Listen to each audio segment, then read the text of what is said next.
La la la la la la la la la la. I love you guys right now, and today we're gonna be talking about the best thing in the world.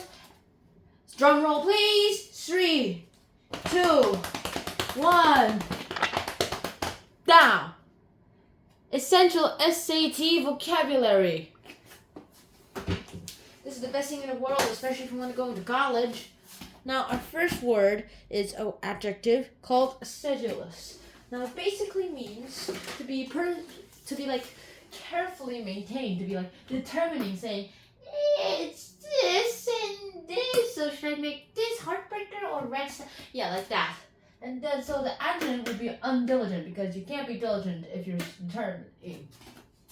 Oh, wait, wrong card. Our next word is sensationalist. Sensationalistic, more right. It's like an adjective meaning exciting, like a synonym for exciting, and the antonym to usual. Like, it's the usual thing, it's the usual way, it's the great way. And our next word is serene, which is an adjective that means to be calm or peaceful. I am the Buddha, and I will now decide who gets to go to heaven. And then the synonym will be tranquil, and the antonym will be disturbed. Our next word is servile. Servile, it's an adjective that basically means to be slavishly submissive. So with that, slavishly submissive. So it would be groveling, and the antonym would be assertive. And then the fifth one is skeptical. Now, skeptical is an adjective, and it basically means having or showing doubt. So it's like doubtful, and the antonym is convinced. Our next word is slovenly. Slovenly, the synonym is messy. It's or untidy or unclean. That's basically what it means. And the antonym is tidy. Our next word is smug. The synonym is self-assured, and the antonym is modest. Our next word is smug. Welcome, Claude. Smug is an adjective that means to be contentedly confident in oneself. To be self-assured, or something like that. And then the antonym will be modest. The next word is solicitous, which is an adjective that means to be concerned or anxious, to be worried, and the antonym is heartless. Our next word is an adjective called somber, which means to be gloomily dark, to be dismal. The antonym is bright. Our next word is sonorous, which is our last word, an adjective that means to be deep or resonant, like bum bum bum bum bum bum bum bum bum bum bum bum bum bum, or gong.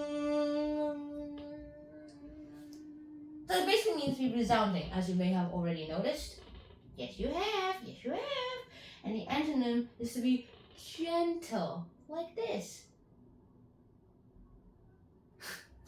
Now it's time for the reading and writing card. Mutualism, which is a science term. But to be honest, I really found out it's just one of the 3 science terms of symbiotic relationships. So let me give you all the 3, a little crash course in all the 3. And this includes you, house cat. Now, the first one is mutualism. It's basically where 2 different species, like me and Claude, both benefit from something. Now, technically, I don't really benefit much from this, other than maybe mental health. But he benefits because I'm the one who takes care of it. He's without this household, he's probably just not going to get any food unless he becomes wild and learns the wild ways.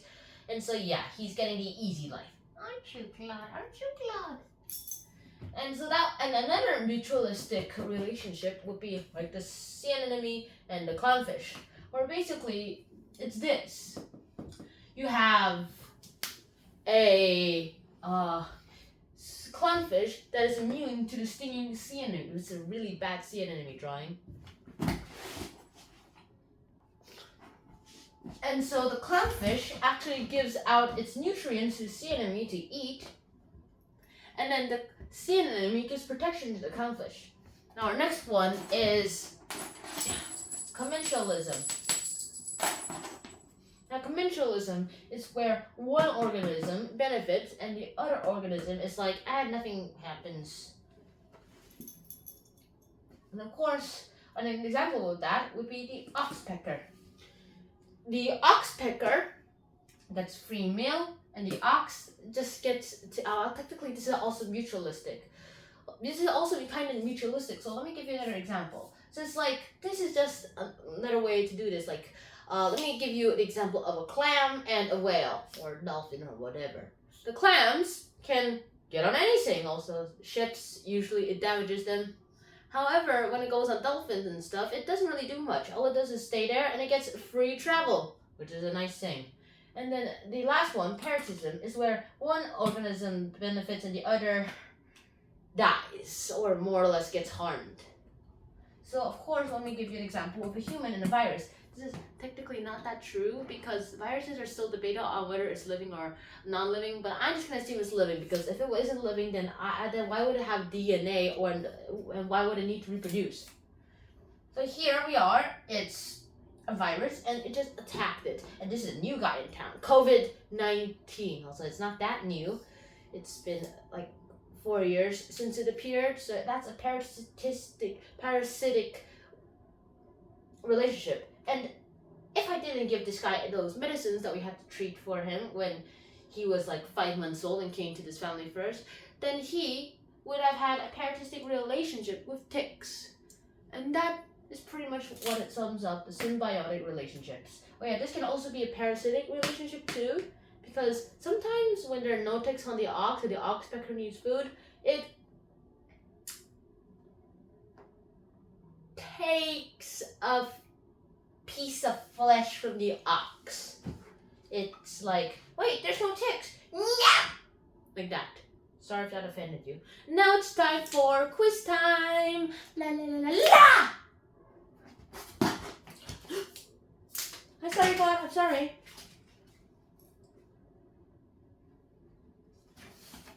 Now, our first word is this, sedulous. So, your sedulous habits. Do you think that's the only reason why we should let you in this prestigious school? I have level 4 on Clash of Clans. You start tomorrow. You start tomorrow. The next word is sensationalistic. Are you sure that E.T.'s gonna make sensationalistic reviews? Yes. 5 years later. It's still sensationalistic! I have enough income for life! Our next word is serene. So, Buddha, I want to learn to be serene. Which Buddha are you talking to? The one and only Buddha? There are hundreds of Buddhas here. The first Buddha! The first Buddha is away on vacation. You may talk to the second Buddha. What? Our next word is servile. Servile. You're kind of being servile, haven't you realized? Skeptical. That's our next word.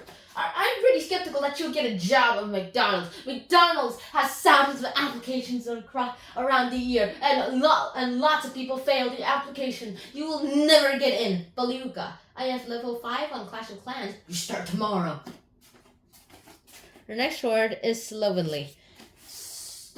Barry, are you sure this is not slovenly? In an instant, it cleans everything up before he realizes. What's slovenly? Did everything just change? Like, did I just see a piece of lightning? Must be your mind doing tricks on you. Our next word is an adjective called smug. So, you're really smug, you realize? Smug. So you're being smug, haven't you realized? You'll never get this job. You're so cute, you get the job. Our next word is solicitous. So, you're really solicitous that you will not be coming back after this because of the flip. Yes. Well, snap. Am I dissolving? Snap, you're back. Oh, thank you, God. And our next word is this adjective called somber. This is quite somber, haven't you realized? Asgard's rainbow bridge has been shattered. No, it hasn't. It's still... Oh. Where did the rainbow bridge go? It was shattered, you dumb head. Our next word is this last one, sonorous. So, vibranium is sonorous, right? Yes. What would happen if I struck my hammer onto your shield, Steve? I don't know. Let's try it. Okay, let's do this. Wait, guys, before you do that,